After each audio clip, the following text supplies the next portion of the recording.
The Four Egg Omelette. I watched his face drop in complete shock, and it captured me with such surprise, that even the noise and bustle and confusion of Times Square faded away momentarily as I focused on his features. "What is it? Are you all right?" "It's him," he whispered loud enough to be heard over the city's din. His eyes narrowed as if he were seeing something completely unbelievable. "Who?" I asked, half turning to look into the steam-covered window of the Athens and Apollo Grill. "No," he said, and grabbing my shoulders, he turned me full about to face him.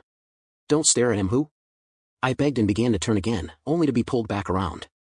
He held his hand to his mouth and clenched his teeth into his one-gloved hand, and momentarily closed his eyes, and slowly, dramatically, shaking his head, he said, there were stories that he had come back to the city.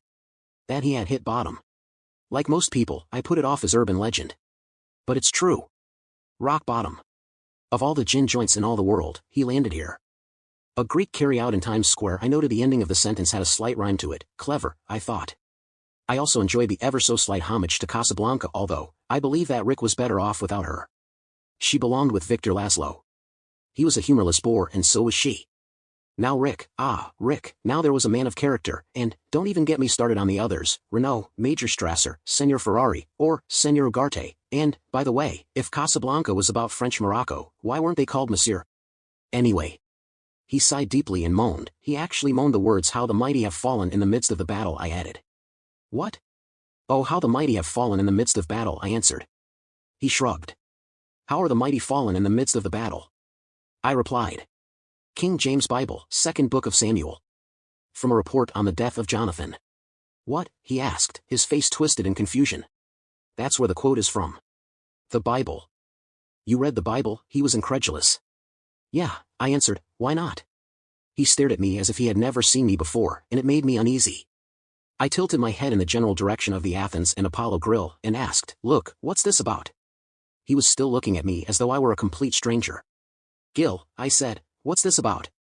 Climbing out of whatever thought cavern he was lost in, he looked across the width of the wide street forlornly, and said, "It was a long time ago. He was the king of the gastronomic world, the Grand Earl of the Epicurean, the Emperor of the Gourmand, He was a good cook." I added, "Oh, he was more than that," he answered with squinted eyes. He was. He couldn't find the words because I had already found them, and then said, "Yeah, he was a really good cook." Then he rolled back his head and smiled wistfully and added, "But he was good. He was very good. He invented the 3-egg omelet. It was him. That was his baby, his darling, he did?" I asked skeptically with a smile that displayed my doubt. "Wasn't there always the 3-egg omelet?" "Oh no, my Bible-reading friend, oh no," he said. "Back in the old days, the wisdom was that an omelet only needed 2 eggs, and that rule was rigorously enforced by the old guard of the rations." I was impressed with his instant command of overly descriptive words, all beginning with the letter R, although I had some doubts about his usage of the word rations, in context with the rest of the statement. I also didn't care for being called his Bible-reading friend, but I set that aside for another time. The old guard of the gastronomic commanded said that omelets would be prepared with 2 eggs and only 2 eggs, but he fought them, by God. And he gave us the 3 omelet eggs. He was screaming now. Well, it couldn't have been much of a fight, I added, but he wasn't listening, and this wasn't the first time he hadn't listened to me, and so once again I questioned the value of keeping him on as a friend.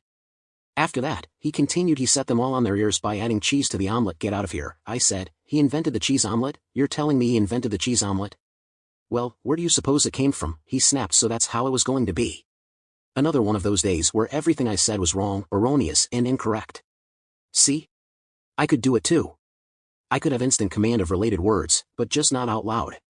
Well, I just assumed that some French guy came up with it. I stopped myself. Perhaps the word omelette wasn't French in origin as I assumed it was all these years. Actually, I had never considered the word at all. In fact, in the priority of things, if I were ever to sit down one day and considered the origin of some words, omelette would not be one of them. It wouldn't even be in the running. But now, tossing the word around inside my head, it sounded vaguely Russian, or maybe Arabic. He looked up to the heavens and speaking to the clouds he roared. After the acclaim, the success of adding the cheese, it all went to his head. The publicity, the public adoration, oh, the public adoration was not to be believed. He held a solitary finger in the air, oh, but he believed it. The poor damned fool. He waved his arms majestically across the square and said it all went to his head. He thought himself infallible. He flew too close to the sun. I added. "Do you want to tell this story, or should I?" he said sharply. "No, I was just..." "May I continue?" he asked curtly. By all means. The kings of the connoisseur, the emperors of the epicure, had enough of him. This time, they said, "He has flown too close to the sun," but I just said that, I offered. "Yes. But it means something different now that I've said it, plagiaristic bastard. At the Bocuse d'Or, the world's most prestigious cooking competition, was being held in Dubuque that year. Dubuque? I snorted. He turned a cold eye on me, but even today I stand by my rebuke of Dubuque. Anyway, the omelet portion of the competition came around. He stopped himself and raised his palms. I am not accusing anyone. Nor will I name names. But, the story goes, that someone, a paid secret operative I should think, slipped a fifth egg in his mixture while he was looking the other way and... He hung his head. You can only imagine what happened next. No, I can't. I said I'm not a cook. What happened? Take a guess, he roared. I don't know, for God's sakes, I yelled back. That's it? You're going to send me out into the world with that ending? I should sue you. He slapped me. I grabbed him by his throat and threw him to the ground, and we wrestled there for several minutes until the one, stepped from the diner, out on the sidewalk and bellowed, "Hey you." I stood to my feet and faced the great man. Me? I asked breathlessly, because I was out of breath. Yeah, you, he snapped. Go someplace else and argue with yourself. You're scaring off my customers, and take that shopping cart with you.